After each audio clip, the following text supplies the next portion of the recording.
لونڈیوں کے ساتھ جنسی تعلقات کی اجازت کیوں دی گئی جبکہ اسلام خود سیکس ڈسپلن پر کا پرچار کرتا ہے، اور لونڈیوں کی خرید و فروخت کیا ہیومن رائٹس کی وائلیشن نہیں ہے؟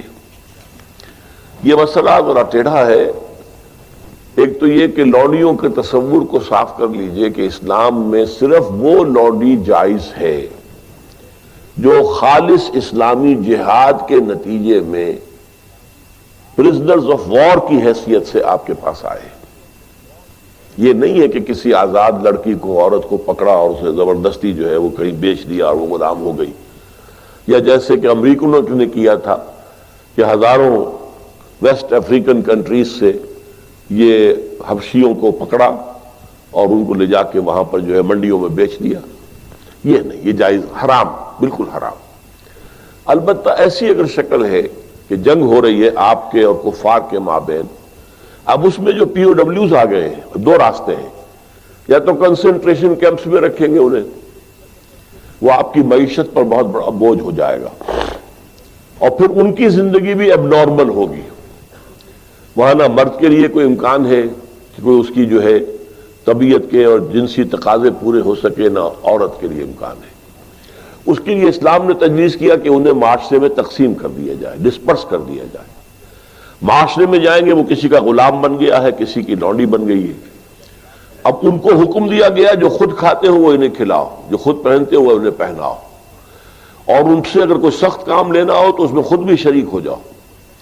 انہیں یہ احساس نہ ہو کہ چونکہ ہم غلام ہیں تو ساری سختی ہم پر ہی ہے۔ اور ان کے لیے بھی پھر یہ کہ نیکی کے کاموں کے اندر یہ ہے کہ ان کو آزاد کر دینا، یہ بڑی نیکی کا کام ہے۔ کوئی مرد کہتا ہے صاحب میں اتنے 1000 روپے آپ کو دے دوں گا محنت کر کے، کمائی کر کے، آپ مجھے آزاد کر دیں، اسے مکاتبت کہتے ہیں۔ یہ معاہدہ ہو سکتا ہے اور آپ کو اس کا معاہدہ قبول کرنا ہوگا۔ پھر وہ لونڈیاں جو ہے وہ پھر ان مالکوں کے تصرف میں آتی ہیں۔ وہ منکوحہ بیویاں نہیں ہیں، وہ دو کیٹیگریز علیحدہ ہیں جو ہم نے پڑھ لیا ہے سورہ معارج میں بھی اور سورہ مومنون میں بھی۔ والذین هم لفروجہم حافظون الا علی ازواجہم او ما ملکت ایمانہم۔ تو یہ دو کیٹیگریز علیحدہ ہیں، بیویاں ہیں، منکوحہ بیویاں، اور یا پھر جو تمہاری ملک یمین ہو، لونڈیاں ہوں۔ میں نے بتایا کہ ملک یمین اگر اس کے ہاں بچہ ہو گیا تو اب وہ ام ولد ہے، آپ اسے بیچ نہیں سکتے، وہ اب آپ ہی کے ہاں رہے گی۔ اور جہاں تک اس کے بچے کا تعلق ہے، وہ آپ کی منکوحہ بیوی سے جو بچہ ہوگا اس کے بالکل برابر ہوگا، اس کی کوئی بھی حیثیت جو ہے اس سے کمتر نہیں ہے۔ وہ بچہ آپ کا ہے، آپ کی لونڈی کا نہیں، آپ کا بچہ ہے۔ اسی طرح بچہ چاہے منکوحہ سے ہے تو وہ منکوحہ کا نہیں، آپ کا ہے۔ یہاں تو ابن کے ساتھ بات چلتی ہے، بنت کے ساتھ نہیں چلتی۔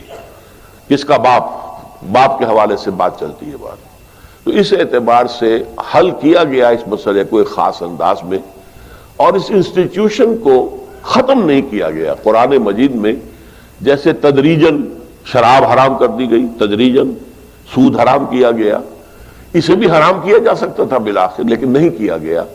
اس کی وجہ کیا ہے؟ میرے خیال میں یہ ہے کہ اس دنیا کے آخری دور میں جس کا اب آغاز ہو رہا ہے، خالص اسلامی جہاد بھی ہوگا، کفار کے ساتھ جنگیں ہوں گی، مقابلے ہوں گے، اور اس میں پرزنرز آف وار کے لیے یہ راستہ جو ہے کھلا رکھا گیا ہے تاکہ اس وقت جو ہے سچویشن صحیح تو طریقے پر اس کو حل کیا جا سکے۔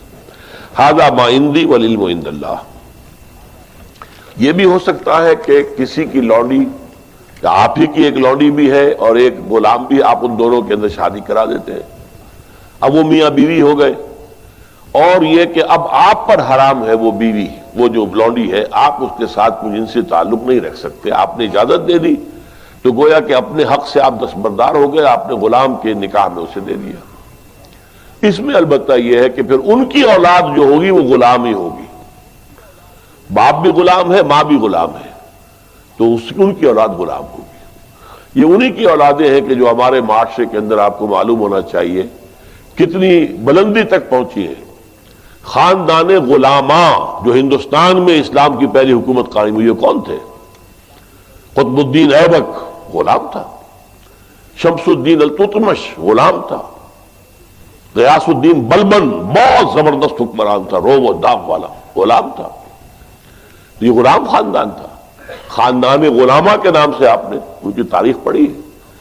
اور اس وقت مصر میں بھی ممالک کی حکومت تھی. مملوک کہتے ہیں غلام کو، ملکیت ہوتا ہے وہ اپنے آقا کی. تو ممالک کی حکومت تھی بہت بڑی. تو ان کو، اور پھر ہمارے یہاں بڑے بڑے ائمہ ہیں غلام، کہ جن سے جو بڑے خلفاء ہوتے تھے ان کے بچے بھی ان سے تعلیم حاصل کرتے تھے، تو ان کی جوتیاں سیدھی کرتے تھے، آپس میں لڑتے تھے. یہ مامون الرشید اور امین الرشید دو جو بیٹے تھے ہارون کے، وہ آپس میں لڑتے تھے کہ اپنے استاد کی جوتی میں سیدھی کروں گا، وہ کہتا میں سیدھی کروں گا، حالانکہ وہ غلام ہوتا تھا. تو یہ اسلام نے سٹیٹس دیا ہے انہیں، اور بہت ہی خوبصورت انداز میں اپنے معاشرے میں ایبزارب کر دیا ہے.